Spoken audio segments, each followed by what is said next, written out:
minorité s'est constituée au pouvoir des gouvernements affaiblis, et échappant au contrôle de la démocratie. Les citoyens continuent d'élire des institutions nationales, alors que le pouvoir réel a été déplacé vers de nouveaux centres. Cette minorité se considère en effet comme détenteur d'une connaissance et d'une sagesse supérieure, héritée de la nuit des temps, et qui leur donne une légitimité pour diriger l'humanité. Elle est constituée d'une élite dans l'élite. C'est la plus ancienne et la plus secrète des organisations. Toutes ces organisations ont un siège social officiel, et des membres dont on connaît l'identité. Mais on ne sait rien avec certitude, il n'existe aucun élément de preuve tangible. Elle n'est pas connue de manière certaine, même si certains noms circulent avec insistance. Il s'agit de grandes familles capitalistes ou issues de la noblesse, comme par exemple les Rockefeller, notamment l'incontournable David Rockefeller, également cofondateur du groupe de Bilderberg et du CFR, les Bush, les Rothschild, les Harriman, les Russell, les Dupont, les Windsor et d'autres familles royales européennes. Ces membres de cet ordre sont très peu nombreux, c'est l'extrême sommet de la pyramide. Ils ne sont pas des milliers à travers les États-Unis, et le montrent comme l'affirment certains témoins, qui ont pour mission de brouiller les pistes. Les célébrités du showbiz n'en font pas non plus partie, même si elles en utilisent parfois les symboles pour mieux fasciner les foules. Leur projet. Il est de changer radicalement le monde, en anéantissant le pouvoir des régimes monarchiques et démocratiques. Le peuple est par nature ignorant, stupide, et potentiellement violent. Le monde doit donc être gouverné par une élite éclairée. Au fil du temps, les membres de ce groupe sont passés du statut de conspirateurs subversifs à celui de dominateurs implacables, dont le but essentiel est de perpétuer leur pouvoir sur la population. Comment? En utilisant le contrôle du système financier naissant pour parvenir à une domination totale sur le monde. La réalisation du plan s'est ensuite transmise, comme un flambeau de génération en génération, au sein d'une élite héréditaire d'initiés, qui ont su l'adapter aux évolutions technologiques, sociales et économiques. Contrairement aux autres organisations, cet ordre n'est pas un simple club de réflexion ou réseau d'influence, ni une organisation de pouvoir, comme le groupe de Bilderberg. Il s'agit d'une organisation, dont la véritable nature est occulte. Cet ordre mondial appelé aussi Illuminati. Le symbole est présent sur les billets d'$1, une pyramide dont le sommet, l'élite, est éclairé par l'œil de la conscience, et domine une base aveugle, faite de briques identiques, la population. Les deux mentions en latin sont très significatives. Novum Ordo Seclorum signifie nouvel ordre pour les siècles.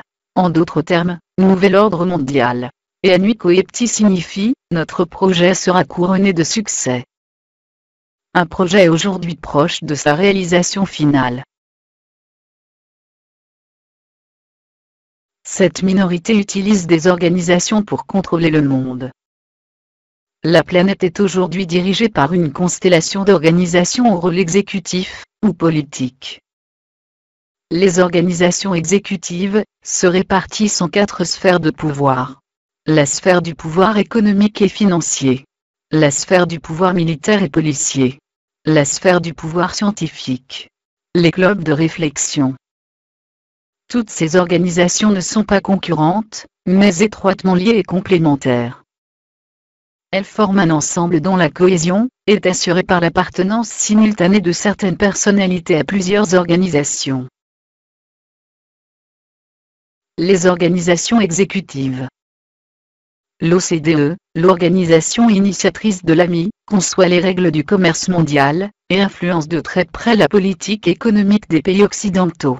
Elle rassemble 30 pays développés, qui partagent les principes de l'économie de marché. Le Fonds monétaire international, FMI, et la Banque mondiale dessinent l'économie et l'environnement de la planète par le biais des prêts accordés aux États du tiers-monde, à condition qu'ils appliquent une politique économique d'inspiration ultralibérale, au mépris des réalités humaines et écologiques. L'Organisation mondiale du commerce, OMC, fixe les règles du commerce mondial, en réduisant considérablement la marge de décision des États dans le domaine de l'économie ou de l'environnement. La Commission européenne est le gouvernement de l'Union européenne. Ses membres ne sont pas élus, et le public n'est jamais informé de leurs décisions.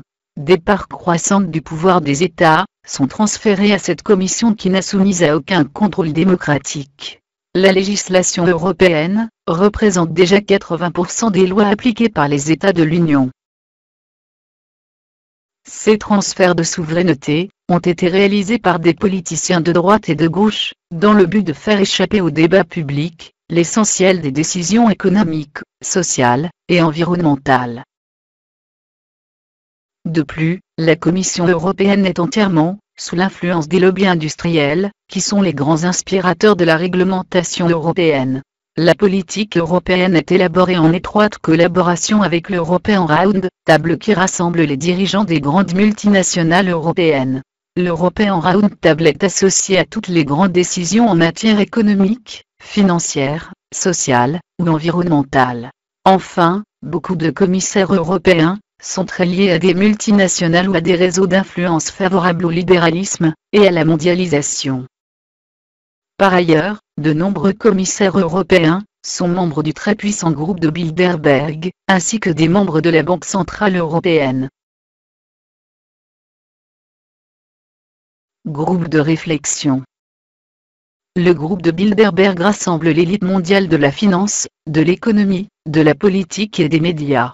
C'est le plus puissant des réseaux d'influence, au point d'être considéré comme un véritable gouvernement mondial occulte. En conclusion, le capitaliste est composé de puissants riches, qui se servent de l'argent pour manipuler le peuple. Ils détiennent une arme redoutable, ils ont tous les monopoles, énergie, alimentation, distribution, agriculture, recherche, technologie, médecine, dont on a besoin pour vivre. L'ordre détient le renseignement, Internet pour surveiller le public, tous les médias pour nous faire un lavage de cerveau. Il veut obtenir que le peuple devienne leurs esclaves. Son ambition ne serait pas de viser à atteindre un sommet plus important, richesse déjà accumulée, mais la jouissance d'obtenir un contrôle total sur l'humanité. Chercheurs et diseurs de vérité seront définis devant l'opinion publique qu'ils manipulent, comme étant des ennemis de l'État, de dangereux terroristes et des utopistes ayant perdu contact avec la réalité. Contre la peur, un seul remède, le courage. C'est la première des qualités humaines. Vous êtes le changement que vous cherchez. Partez à l'aventure, apprenez à devenir plus autonome, et le système perd son emprise sur vous. Si un nombre suffisant d'entre nous faisait cela, le système s'écroulerait sur sa base. Refusez d'être un esclave aujourd'hui, et éveillez les autres en partageant cette animation.